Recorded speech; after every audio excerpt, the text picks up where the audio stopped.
Balimao aniya kuma très urgent. Balimao amboraka information téléman do soro ko yoro ka kalan sai. Sai be masina maradla malien ko c'est très chaud là-bas. Ko dugula den nunu yaro ube amba ube jatika wale moko ka mara kono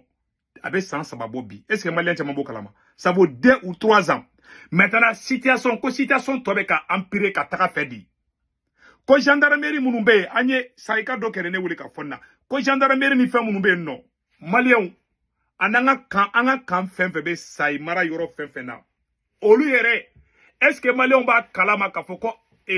ka bengan ke ka c'est-à-dire ka accord signé kite se jatika wale mo ma ja ala nga finitikila ka do be bengan kono malien men anda do fena bi maliko insira tien foro de ma bi malien wallahi meka kuma ifana isa ika ungininga ibe wuli kataka sorasu soroka kangono gendarme soroka kangono kuka na ode moteta gendarme yere fana be ali jatike wale moko ka maradi fana kono malien ne be ka ke sai da yere mo mi yere ne wolo kono mako est-ce que ko gendarme ni yere ma embêté kube ka oro blabo je ne sais pas no oro itien mais ce côté là je ne crois pas trop à ça mais mundo anga kamumbe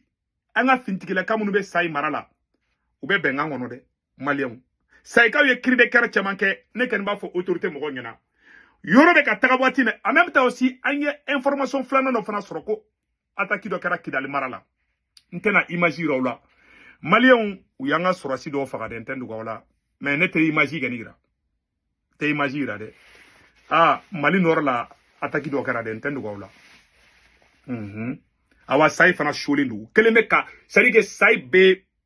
fengen kono a mena de bila côté affaire de ce n'est pas quelque chose qui a commencé mais situation krombe ka boala bi c'est-à-dire que yaro sai encercler lendo mais uma bengan ku ukuma songa don bengan fena maintenant ça no gendarme fengen mu ba ro kere fela na ko lulde sona kute se mar kute ta marfa chi fenna mais anga sura su ka futite anga gendarme ka futite asimi goita de be ordre di ali centre kono aita bankasi aita banjakaraka uninga sorasi munu be ute songata ute se jadi suma don so ba don ni meka galonde ube na olu yere de gouverneur ni préfet munu be olu yere be ka fo doso ngina ko olu be ka doso périsson ke doso ka ku ka marfabla maleon kele est-ce que ni kele be ta nyefe no kele ti ta nyefe ambo fana tuguni ambalma do be ka commencer ki plaigner jamana yere taburo la ko do be ka kebi jatike wale bogo ka kola amena nandado orola au nanga janga nyorola je anga na me follow utara wallahi utara halnera ka mutu utara halnera ka mutu eko yetin mo minana purke mo kana barake utikila mo re ka kana mutu ani gajwelo ani mo ka sawo silile kanulu beta radio udono bugu be kono bugu foite ko do mi kono ego jitin amu bo shokana ko jari su banga yorola kana barake jumo ne buka ko wari jitu o fama kelo ne bina ni keri la lagine o be ni keri la ko bar yusika ko ni fa jamana era ka ni ngakila hashimi amo ko yi jere la ibika kila mani wallahi amani ayanga bar peke ka ba matore wallahi ni wani ni makama herede fe ni kala ku pesra ke mafakse mbani na la na krafe est-ce qu'il y a point famille est-ce que comment mon frère c'est mo ko chamanya fam na bunya be mali sura suga antena detail ba di nyora ba mana ngadi do aya fo tuku mun fana kala ten te commentaire gen kaka asima ko la jede be akuma ba mana ngana ne te commentaire ka woronna angam pan woro kuna mali sura so akli to werela sinon wati be kala sura su rebe goya malewni ala kan kisoma negen te kuma fo mumbe sura su to tien même ni sura si do damateme wale ka mbo fo korte ko be sura si be contrôle parce que ne jama kulu jo do kan do mai donc tumu nyogo munu mala me kan garda wulu malion ne de la saika ou ye kirbe kerdo ke depuis novembre wakati la mba akli jigo wala nga jango la me ani munga nga daka mbo dawka sai chauffele be bintende ko wala de ambe ka kuma forna sai chauffele nu de ne arame bi se ka wuli ka ta ko do ko kake en tout cas nge munga ni information min ngani soro ka foko sura su be ta nga dugu nunu liberia dugu nbe obligé ka do accord la parce que dugu fɛ bɛ yɔrɔ na machine yɔrɔ fɛ presque a bɛɛ bɛ accord la n y'o vidéo kɛ o dongo donc an ka jɛ an ka sayi k'alu ka kiribé kɛrɛ lajɛ aw n'an ka jɛ an ka namɛ ne ye sayi alimami ye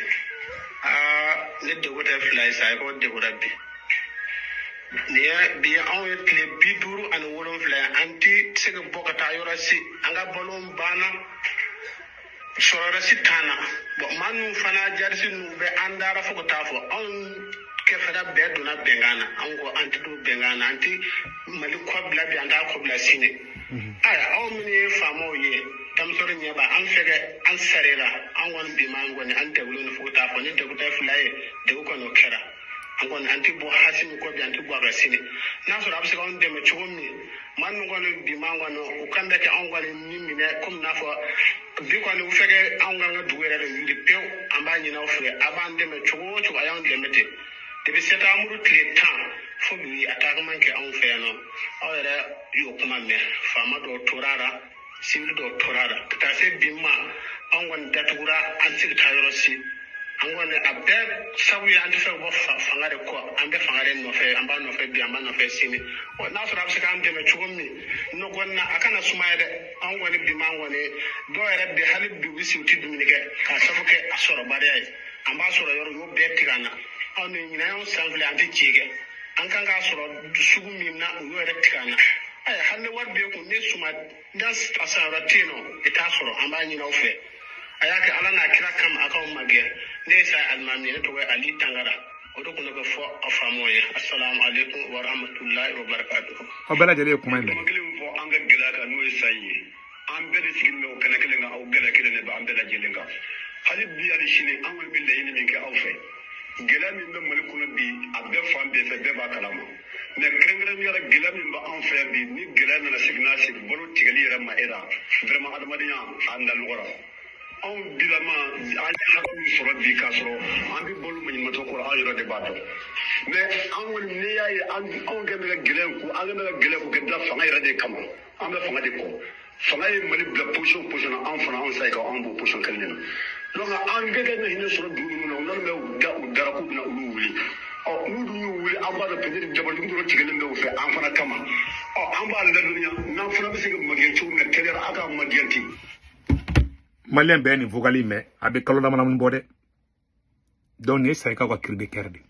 Assimi Goïta ka taa sayi libéré u ko k'u bɛ Assimi fɛ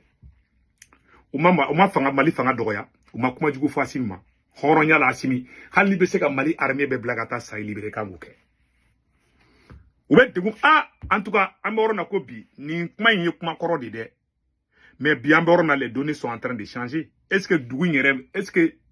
jatigɛwale mɔgɔ ma don dugu in yɛrɛ kɔnɔ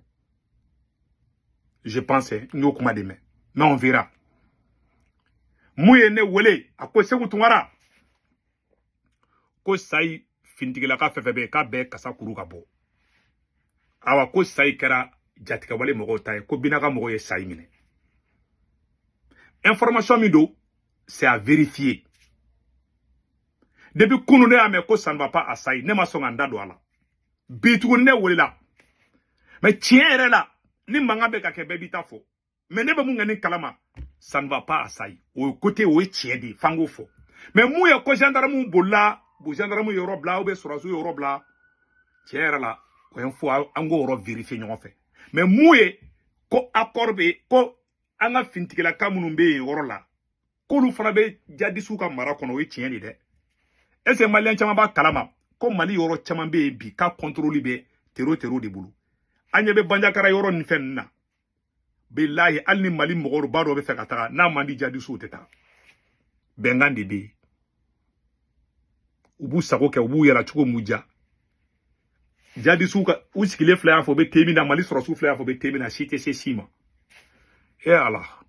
an ka jamana bin cogo la ne bɛ video bila sinon an bɛ kasi ji bɛ ka t'i ɲɛ kan walahi bila ne ma video bila san dɔrɔn bɛ n ɲɛji bɛ bɔ quoi et puis n ye fɛn mun ye bi ça m'a fait mal n y'a sɛbɛnlen ko mali sɔrɔsiw dɔw k'u ye dɔw faga dɛ ani irisiw ka sɔrɔsi dɔw mali nɔrɔ la ala k'a kɔ kɛ hɛrɛ